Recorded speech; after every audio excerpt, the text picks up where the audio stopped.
बिस्मिल्लाहिर्रहमानिर्रहीम। मैं हूं तलहा जुल्फ़कार, आपका बायोलॉजी टीचर। डियर स्टूडेंट्स, अस्सलाम वालेकुम। Today we are going to discuss third lecture of homeostasis, that is osmoregulation in animals. Let's start. As we know that water adjustment is critically important, especially for animal cells, because animal cells do not have cell wall. Excess water penetration may causes osmotic lysis. There are two main approaches for animal cells that are used to regulate water and salt concentration in their body. First one is osmoconformer, in which conditions are similar to external environment. These organisms live in suitable environment like sea, in which minimum fluctuations take place, so no net entry or exit of water. For example, marine invertebrates and hagfishes are example of osmoconformer. हम osmoconformer को simple way में इस तरह से define कर सकते हैं: ऐसे जानदार जो अपने बॉडी के सॉल्यूशन को एक्सटर्नल इन्वायरमेंट के सॉल्यूशन के साथ आइसोटोनिक रखते हैं, osmoconformer कहलाते हैं। नेक्स्ट है जी हमारे पास osmo regulator. They have very different conditions in environment. Water must be removed if hypotonic environment, and water must be conserved and salts removed in hypertonic environment. So these organisms have different mechanism in different environment. Osmoregulators ऐसे जानदार हैं जो अपने body के अंदर osmotic concentration को actively regulate करते हैं। अगर इन ऑर्गेनिजम्स का एक्सटर्नल इन्वायरमेंट हाइपोटोनिक है तो ये ऑर्गेनिजम्स हाइपोटोनिक यूरिन प्रोड्यूस करेंगे, यानी कि डाइल्यूट यूरिन प्रोड्यूस करेंगे। और अगर इन ऑर्गेनिजम्स के इन्वायरमेंट का सॉल्यूशन हाइपरटोनिक है तो ये ऑर्गेनिजम्स हाइपरटोनिक यूरिन प्रोड्यूस करेंगे, यानी कि कंसनट्रेटेड यूरिन प्रोड्यूस करेंगे। So they have different mechanism in different environment. Next slide है जी हमारे पास osmo regulation in marine environment. Marine invertebrates are osmoconformer. Hagfishes are also osmoconformer. Cartilaginous fishes such as sharks and rays, they maintain low concentration of salts in their body by removing salts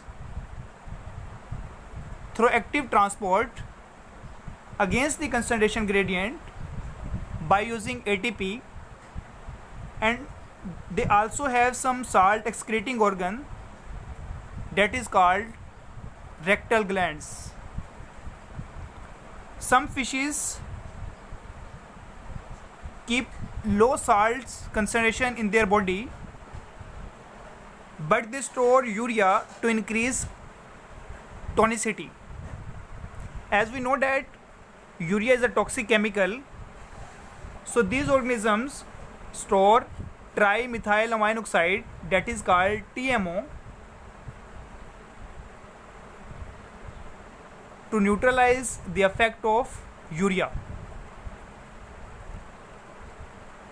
कुछ marine fishes अपनी body के अंदर salt की concentration as compare to environment तो कम रखती हैं, लेकिन टोनिसिटी को इंक्रीज़ करने के लिए ये फिशेस अपनी बॉडी के अंदर यूरिया की कंसंट्रेशन इंक्रीज़ करना स्टार्ट कर देती हैं। जैसा कि हमें पता है यूरिया एक टॉक्सिक केमिकल है, तो यूरिया की टॉक्सिसिटी को कम करने के लिए ये ऑर्गेनिजम्स ट्राईमिथाइल अमाइन ऑक्साइड को स्टोर करते हैं। इस फिनोमिना को कहते हैं counter acting ऑस्मोलिटिक strategy.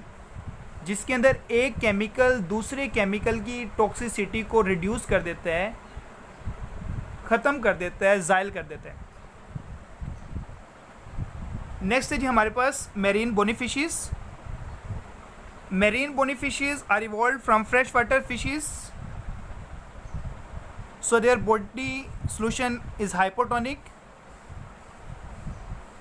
and their external environment is hypertonic. According to osmosis, as we know that water move from hypotonic to hypertonic. तो इन ऑर्गेनिजम्स को प्रॉब्लम जो फेस करना पड़ता है वो ये है कि इन ऑर्गेनिजम्स की बॉडी के अंदर हाइपोटोनिक सोल्यूशन है और जबकि इन ऑर्गेनिजम्स का इन्वायरमेंट का सोल्यूशन क्या है, हाइपरटोनिक। तो अकॉर्डिंग टू ऑस्मोसिस इन ऑर्गेनिजम्स की बॉडी से वाटर रिमूव होना स्टार्ट हो जाता है। सो उस वाटर की कमी को कंपनसेट करने के लिए they drink lot of water and produce concentrated urine by removing salts and conserving water. तो इस तरह से ये वाले ऑर्गेनिजम्स मैक्सिमम साल्ट्स को रिमूव करते हैं और इस तरह से ये वाटर को कंजर्व कर लेते हैं। मीन के ये वाले ऑर्गेनिजम्स का इन्वायरमेंट क्या है, हाइपरटोनिक, तो ये ऑर्गेनिजम्स हाइपरटोनिक यूरिन प्रोड्यूस करते हैं। नेक्स्ट है जी हमारे पास osmo regulation in fresh water environment. जैसा कि हमने पहले स्लाइड के अंदर डिस्कस कर लिया है, जिन ऑर्गेनिजम्स का इन्वायरमेंट का सोल्यूशन हाइपोटोनिक है उन ऑर्गेनिजम्स को प्रॉब्लम क्या फेस करना पड़ती है, उन ऑर्गेनिजम्स की बॉडी के अंदर ऑस्मोटिक फ्लडिंग होती है, वाटर खुद ब खुद उन ऑर्गेनिजम्स की बॉडी के अंदर पेनिट्रेट होना स्टार्ट हो जाता है। तो इससे बचने के लिए ये ऑर्गेनिजम्स हाइपोटोनिक यूरिन प्रोड्यूस करते हैं, यानी कि डाइल्यूट यूरिन प्रोड्यूस करते हैं। तो बस आप लोगों ने यहाँ पर ये बात याद रखनी है, फ्रेश वाटर इन्वायरमेंट वाले ऑर्गेनिजम्स हाइपोटोनिक यूरिन प्रोड्यूस करते हैं क्योंकि इन ऑर्गेनिजम्स का इन्वायरमेंट क्या होता है, हाइपोटोनिक। और दूसरी तरफ मेरीन इन्वायरमेंट क्या होता है, हाइपरटोनिक। तो ऑर्गेनिजम्स हाइपरटोनिक इन्वायरमेंट के अंदर हाइपरटोनिक यूरिन यानी कि कंसनट्रेटेड यूरिन प्रोड्यूस करते हैं।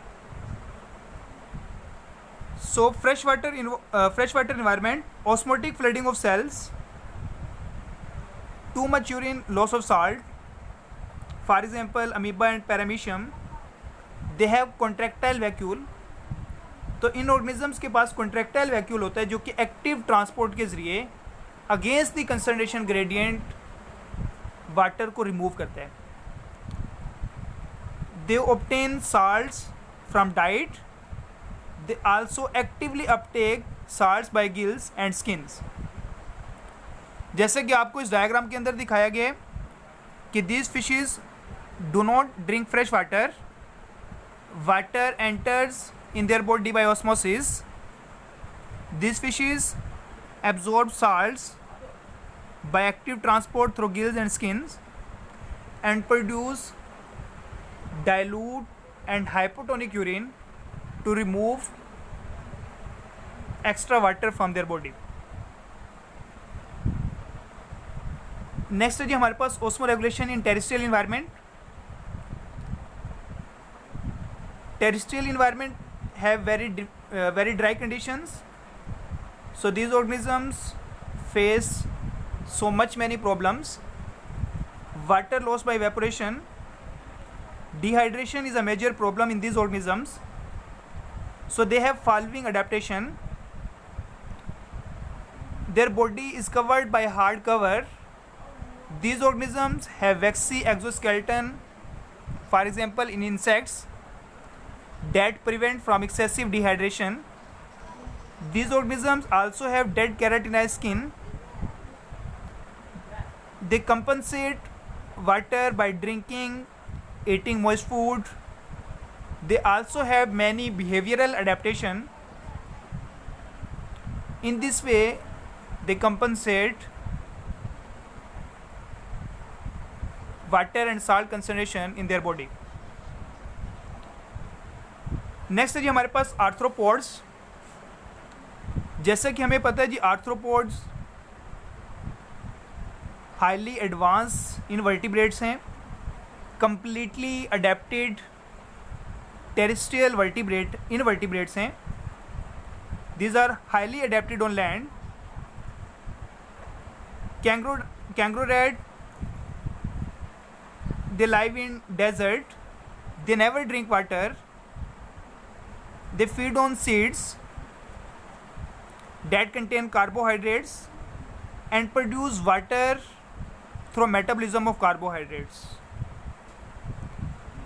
Animals produce concentrated urine by kidney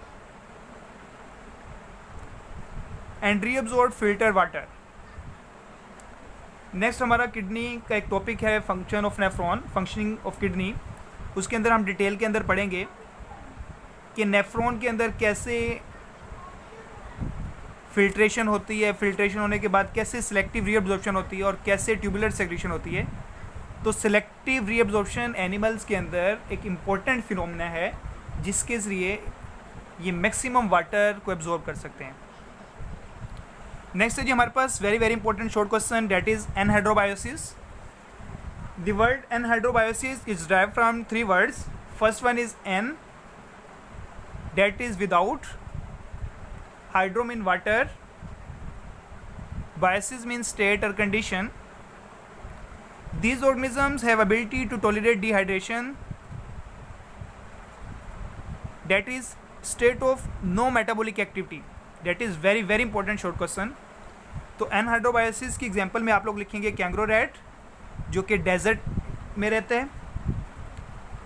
they never drink water जो कि सीड्स के ऊपर फीड करते हैं और उन सीड्स के अंदर कार्बोहाइड्रेट प्रेजेंट होता है और कार्बोहाइड्रेट के मेटाबॉलिज्म के ज़रिए ये वाटर प्रोड्यूस करते हैं और उस वाटर को ये यूज़ करते हैं फॉर ऑस्मोरेगुलेशन.